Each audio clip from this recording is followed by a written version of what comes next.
Very clear skies, some passing clouds here and there, but most of us really didn't have to worry about anything across the area today. It's been a very calm night now as temperatures are starting to drop down into the low 60s, upper 50s across much of East Mississippi and western Alabama. And that will be a continuous trend into the at least start of our day tomorrow, but things will be changing a little bit. Here's a look at the live radar. You can see across much of the southeast this way.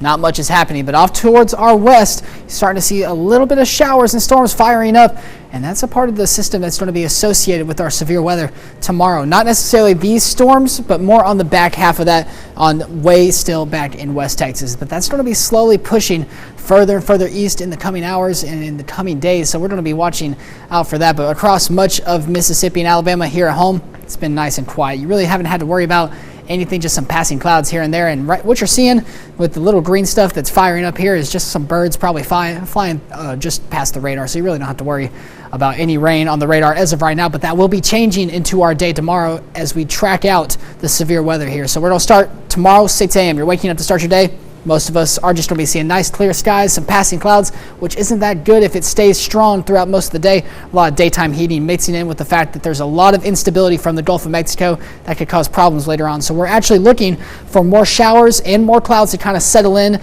And if that does happen, then that will actually prevent a lot of the storms from firing up more severe into the overnight hours. So we're hoping that we see a little bit more rain on the front end, but as of right now, it's showing almost little to nothing. But around noon, you're starting to see into the central Arkansas, northern Louisiana, some of these cells are going to be packing a bit of a punch, especially more towards that Arkansas and into Louisiana area. By that noon time frame, time goes on, it gets to about the Mississippi Arkansas line, and then by around 6 p.m., that's when it starts to push into the Mississippi area. So around 6 p.m., you're starting to see it along and parallel the I-55 corridor. Some of these cells are looking kind of dangerous right now on the futurecast, and that's just showing that there's a lot of convection in these cells, some of which could be severe. You're seeing a little bit of twisting and turning with some of these things, which indicates that there's some rotation embedded in them. So we're going to be watching out for our main threats, mainly being tornadoes and high winds tomorrow. We're in a hatched risk right now, which shows that some of these storms that do actually produce a tornado, can they get strong? Yes, that's showing that the hatched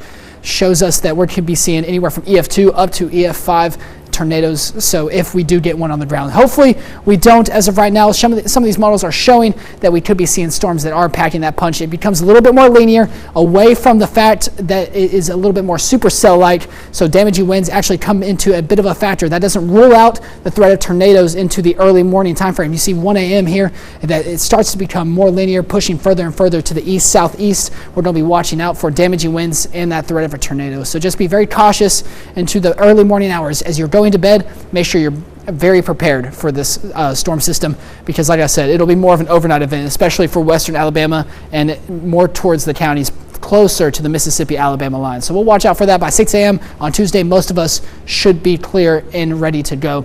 We're currently in a level 2 out of 5 risk zone. Further west that you go, you're seeing that enhanced risk, level 3 out of 5. Like I said, our main threats are going to be tornadoes and high winds. Still fairly low, but still we can't rule that threat out. It's current time frame 6 p.m. to about 3 a.m.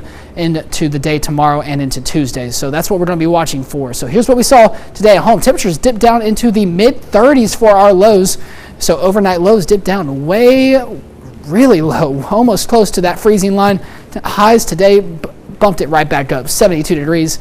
And we'll be staying well above average for our high into the next 7 days. You can see here Monday into Tuesday, our main threat is the severe weather. We're going to be watching out for that 60% chance of rain with that. Mainly into the overnight, it's pretty much 100% chance of rain into the overnight hours. Wednesday, we start to clear up a whole lot. Thursday, there's a slight chance of rain, but temperatures are going to be fairly nice. So as long